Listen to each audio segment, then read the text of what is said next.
हाय everyone, good morning. So ये GK session series का 18th part है। इससे पहले के पार्ट्स जो हैं चैनल पर पोस्ट हो चुके हैं। अगर आपने वो नहीं देखे, जीके सेशन सीरीज करके कुछ प्लेलिस्ट मिल जाएगी आपको चैनल पर, आप वहां से चेक कर सकते हैं। अगर आप किसी भी एग्जाम की तैयारी कर रही हैं, केबीसी की तैयारी कर रही हैं, तो मैं आपको ये एडवाइस करूंगी कि प्लीज उन सेशंस को देख लीजिए, आपको बहुत हेल्प मिलने वाली है।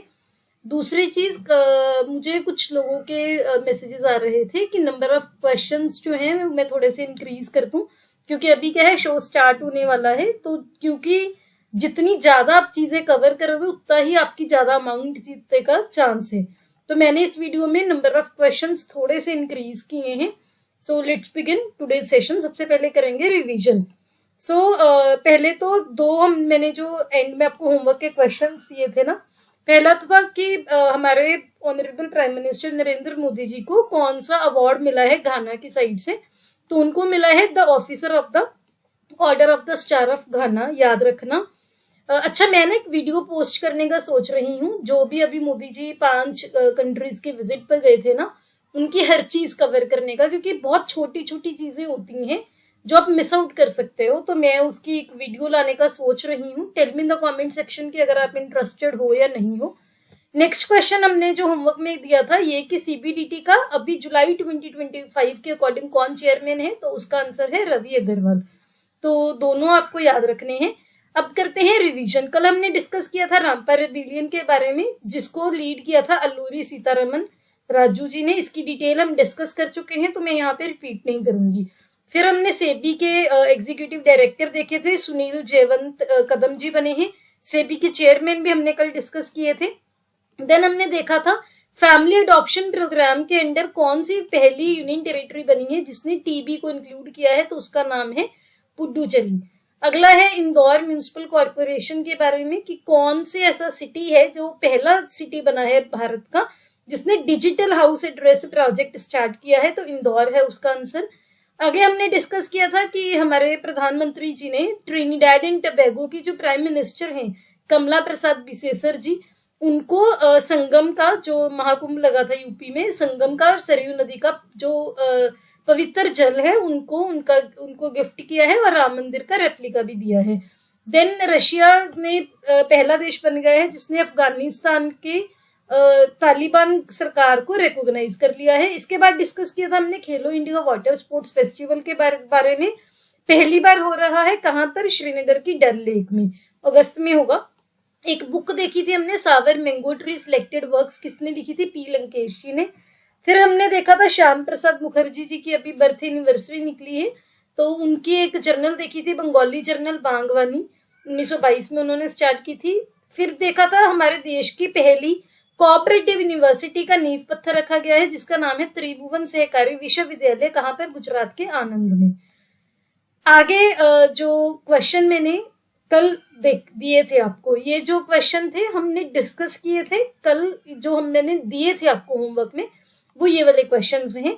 तो यूनिकोड कंसोर्टियम जो है रिसेंटली ज्वाइन किया एज अ सपोर्टिंग मेंबर, किसने, ministry of electronics and information technology ने। इसके बाद का क्वेश्चन था kho kho federation of India के प्रेसिडेंट कौन री इलेक्ट हुए हैं, तो सुधांशु मित्तल। ये दोनों आपके आंसर थे कल वाले क्वेश्चंस के।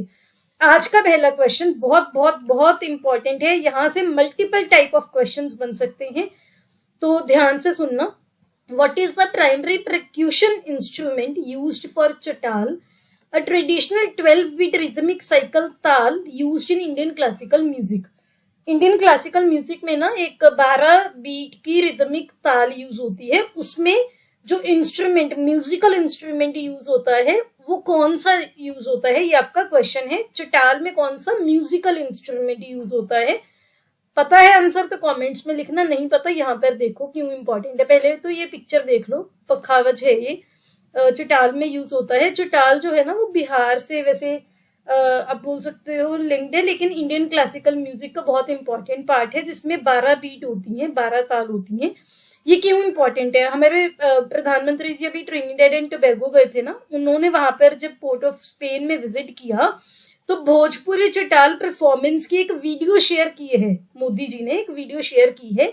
जहां पर इंडिया और इंडिया का डायस्पोरा होता है, भारत के लोग जो बाहर के देशों में जाकर बस गए हैं, उनका कल्चरल कनेक्शन हाईलाइट किया।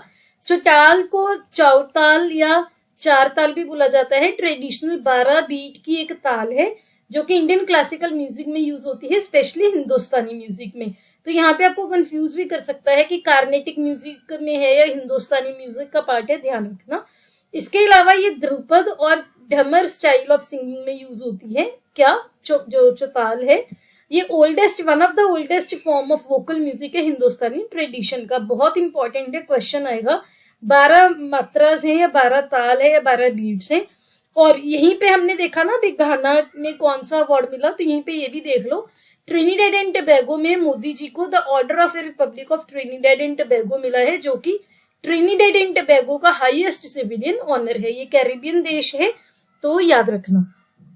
Next question, what is the name of India's first unified web based flood inundation forecasting platform?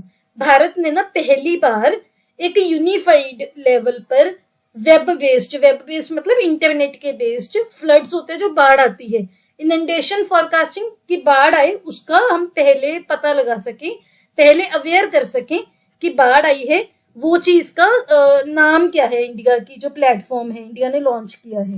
तो यहाँ पर आप देख सकते हैं कि जो हमारे बाढ़ के लिए टाइम से पहले कि हम फोरकास्ट कर सकें, भविष्यवाणी कर सकें, कि आप पता लगा सके कि यहाँ पर बाढ़ आ सकती है, तो उसके लिए हमने सी फ्लड नाम का एक web based real time flood forecasting system जो है लॉन्च किया है, जिसमें ministry of electronics and information technology और department of science and technology ने काम किया है, दोनों ने। और ये लॉन्च किसने किया है? यूनियन मिनिस्टर ऑफ जल शक्ति ने। कौन है यूनियन मिनिस्टर ऑफ जल शक्ति भारत के? कमेंट्स में बताओ। इसके अंदर ना 2 दिन एडवांस हम फोरकास्ट कर सकते हैं कि यहाँ पर फ्लड्स जो है वो आ सकते हैं। Next question, which bank became first UAE bank to open a new international financial services centre banking unit with in the Gujarat international finance tech city, gift city? ये क्वेश्चन समझो। गिफ्ट सिटी है ना जो गुजरात में, वहां पर यूएई का पहला एक बैंक है, जो पहला यूएई का बैंक बना है, जिसने गिफ्ट सिटी में एक नया international financial service centre banking unit जो है वो खोला है, जो खोलेगा उसको। तो ये इंपॉर्टेंट है, नाम पता है तो कमेंट्स में लिखो, जिनको नहीं पता वो यहाँ पर देखो। तो कौन सा बैंक है यूएई का? यूएई बेस्ड का एक बैंक है जिसको माशरेक बोला जाता है, पहले इसका नाम बैंक ऑफ ओमान था। इसको अप्रूवल मिल गई है कि गुजरात की जो गिफ्ट सिटी है वहां पर आप international financial services centre banking unit जो है वो खोल सकते हैं।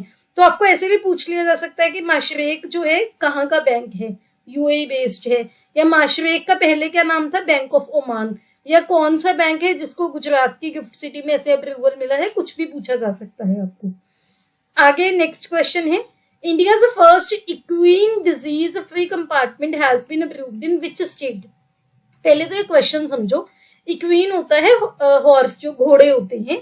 तो भारत में ना एक राज्य में एक कंपार्टमेंट बनाया गया है जहां पर ऐसे घोड़े रखे जाएंगे जिनको कोई बीमारी नहीं होगी, सो दैट कोई भी इंटरनेशनल लेवल पर इवेंट वगैरह होता है वो वहां पर जाकर पार्टिसिपेट कर सके। आई होप आपको क्वेश्चन समझ आ गया होगा। तो अगर अब आपको इसका आंसर पता है कॉमेंट्स में लिख दो, नहीं पता तो यहाँ पर देखो। तो यहाँ पर देखो, साइंटिफिकली लेवल पर मैनेज किया जाएगा, इंटरनेशनली रिकॉग्नाइज किया गया है एक जोन जहां पर इंश्योर किया जाएगा कि जो हॉर्सेस हैं, घोड़े हैं, स्पेसिफाइड इक्विन डिजीज से फ्री हो, सो दैट वो ग्लोबल लेवल पर ट्रेड एंड कॉम्पिटिशंस में पार्टिसिपेट कर सके। कहां पर हुआ है? यूपी में। यूपी में कहां पर? मेरठ कंटोनमेंट में, remount veterinary corps centre and college में। और ये रिकॉग्नाइज किसने किया है? World organisation for animal health ने। हर पॉइंट आपको पता होना चाहिए। इक्विन किससे रिलेटेड है? हॉर्सेस से। ये भी बहुत लोगों को शायद डाउट होगा, तो वो भी ये चीज आपको यहाँ पर क्लियर होगी। Next question, which state in India launched Buddha तीर्थ दर्शन योजना एंड पंच तख्त यात्रा योजना? ये जो क्वेश्चन है ना, इसके थ्रू मैं आपको काफी सारी एडिशनल इंफॉर्मेशन बताऊंगी। सो भारत में किस राज्य ने बुद्ध तीर्थ दर्शन योजना और पंच तख्त यात्रा योजना जो है वो लॉन्च की है? आंसर पता है तो जल्दी से कमेंट्स में लिखो, जिनको नहीं पता यहाँ देखो। तो यूपी, उत्तर प्रदेश और यूपी के चीफ मिनिस्टर का है योगी आदित्यनाथ जी, उन्होंने ये लॉन्च की है। इसका पर्पस क्या है कि जो हिंदू कम्युनिटी है या बुद्धिस्ट कम्युनिटी है यूपी की, उनको वो धार्मिक पिलग्रिमेज होता है, धार्मिक यात्रा, जो भी मेजर बुद्धिस्ट साइट है हमारे देश में, वहां पर वो अपनी यात्रा कर सकें। पंचतख्त यात्रा स्कीम में क्या है, जो सिख डिवोटीज हैं, सिख लोग हैं, वो इसमें बेनिफिट ले पाएंगे। इसमें क्या है, वो जो सिखिज्म में 5 पवित्र जो तख्त साहिब साइट्स हैं उनको विजिट कर पाएंगे। कहाँ कहाँ पे है, पंजाब में है श्री आनंदपुर साहिब, अमृतसर में है, पंजाब के अमृतसर में श्री अकाल तख्त साहिब, देन पंजाब के तलवंडी साबो में है श्री दमदमा साहिब, देन महाराष्ट्र के नंदेड़ में है श्री तख्त सचखंड श्री हजूर साहिब, एंड बिहार के पटना साहिब में है श्री हरमंदिर जी साहिब। पांचों के पांचों नाम याद रखना बहुत बहुत बहुत इंपॉर्टेंट है। मैं दोबारा से आपको बोल रही हूँ, डायरेक्ट पूछ लिया जाता है कौन सा सेंटर कहाँ पर है, हर चीज याद रखना। Next question, recently which organisation has launched the 3x35 initiative? 5 star question है। कौन सी ऑर्गेनाइजेशन ने 3x35 इनिशिएटिव लॉन्च किया है और ये किससे रिलेटेड है ये भी देखेंगे। तो आंसर है वर्ल्ड हेल्थ ऑर्गेनाइजेशन यानी कि WHO। तो जो वर्ल्ड हेल्थ ऑर्गेनाइजेशन है उसने 3x35 इनिशिएटिव लॉन्च किया है। 3x35 इनिशिएटिव में क्या है, 3 चीज जो बहुत अनहेल्दी है। कौन कौन सी? टबैको, तंबाकू, एल्कोहल और शुगरी ड्रिंक्स। शुगरी ड्रिंक्स जैसे आपकी कोल्ड ड्रिंक्स वगैरह हो गई है ना, तो ये इनमें ना शुगर का कंटेंट बहुत ज्यादा होता है, बहुत हार्मफुल होती हैं ये सारी सॉफ्ट ड्रिंक्स, कोल्ड ड्रिंक्स हो गए, आपके जूस हो गए, रेडीमेड फ्रूटीज वगैरह जो भी मार्केट में मिलती हैं। तो वहां पर क्या किया है कि 2035 तक ना इन चीजों के जो प्राइसेस हैं कम से कम 50% बढ़ा दिए जाएं, सो दैट जो लोग हैं इसको यूज करने से डीमोटिवेट हो, यानी कि जितने महंगे होंगे कम लोग उसको यूज कर पाए, सो दैट हमें हेल्थ एंड एक्साइज टैक्स उस पर लगाकर उसका प्राइस बढ़ा दें और लोगों को हेल्थ में जो भी इश्यूज हैं उसको बचा सके। Next question, mount Shinmoedake is located in which country? बहुत बहुत इंपॉर्टेंट है। माउंट शिनमोडेक कहाँ पर है? पता है तो कमेंट्स में लिखो, नहीं पता यहाँ पर देखो। तो माउंट शिनमोडेक क्या है ना, एक ज्वालामुखी है जो हाल ही में जापान के किरिशिमा माउंटेन रेंज में, जो कि क्यूशु आइलैंड है ना, जापान में 4 मेन आइलैंड है ना, शिकोयू, क्यूशु, ये सारे जो और 2 हैं वो भी आपको पता होना चाहिए। पता है तो मेन जो है होकाइडो, क्यूशु, ये सारे आपको पता होना चाहिए। उसमें से जो क्यूशु आइलैंड्स हैं वहां की किरिशिमा माउंटेन रेंज में माउंट शिनमोडेक है जो कि एक ज्वालामुखी है, हाल ही में वो फटा है। काफी एक्टिव स्ट्रेटोवोल्केनो है। स्ट्रेटोवोल्केनो ऐसे होते हैं, ऐसे, सॉरी ज्यादा वाइड कर दिया मैंने, रुको। तो स्ट्रेटोवोल्केनो ना ऐसे होते हैं। तो ये ज्वालामुखी की टाइप है, क्यूशु आइलैंड्स में है जो कि किरिशिमा माउंटेन रेंज में है, न्यूज में है, इंपॉर्टेंट है, पता होना चाहिए। आपका होमवर्क है जापान के जो आइलैंड्स है ना, Hokkaido islands, Honshu island, Kyushu island, Shikoku island, सारे आपको नॉर्थ टू साउथ हर एक बार मैप में देख लेने हैं या फिर गूगल करके देख लेना, इंपॉर्टेंट है। कई बार क्वेश्चन आ जाता है नॉर्थ टू साउथ आप लगाओ या साउथ टू नॉर्थ लगाओ, देख लेना एक बार।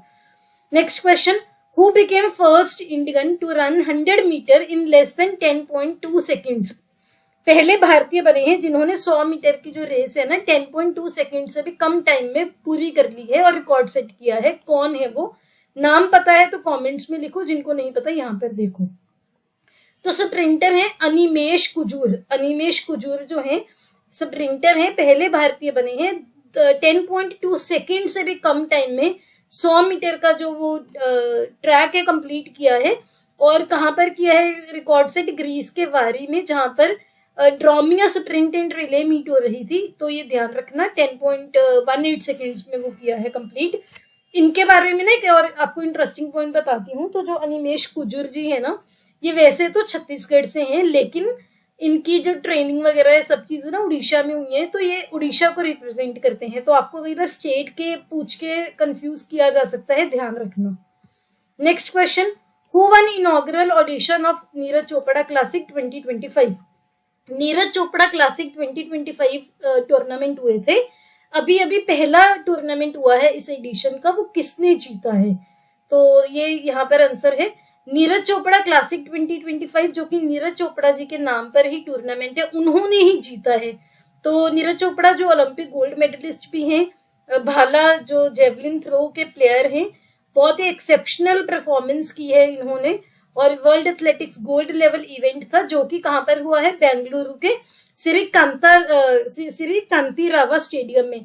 तो स्टेडियम का नाम भी याद रखना, कई बार डायरेक्ट पूछ लेते हैं। श्री कांति रावा स्टेडियम कहां पर है, बेंगलुरु में, कर्नाटका में।